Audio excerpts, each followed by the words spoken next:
খোকা, কাল থেকে বাবার সাথে মাঠে কাজে যাবি। তুমি যাও তো, আমি মাঠে মাঠে কাজে যেতে পারবো না। আরে তুই বিয়ে করেছিস, দুদিন পরে বাচ্চার বাবা হবি, এইভাবে বসে থাকলে হবে? তুমি বেশি জ্ঞান দিও না তো, যাও তো এখান থেকে যাও। আচ্ছা, তোকে কি আমরা জোর করে বিয়ে দিয়েছি? তুই তো প্রেম করে বিয়ে করেছিস। আরে বাবা, প্রেম করে বিয়ে করেছি বলে আমাকে কাজ করতে হবে? বেশি কথা বললে না আমি শ্বশুর বাড়ি চলে যাবো। বাবা, এখন থেকে শ্বশুর বাড়ি দমকানি? যা যা যা যা, বউ নিয়ে শ্বশুর বাড়ি যা। কি এত বড় কথা?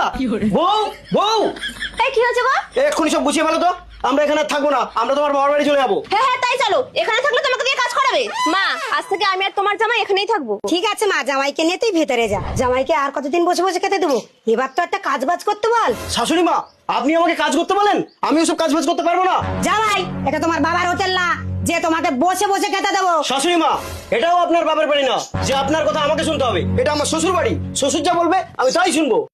কান খুলে শুনে রাখো জামাই, তোমার শ্বশুর ঘর জামাই। জামাই চলো দুজন মিলে থালা বাসন মাজিগে।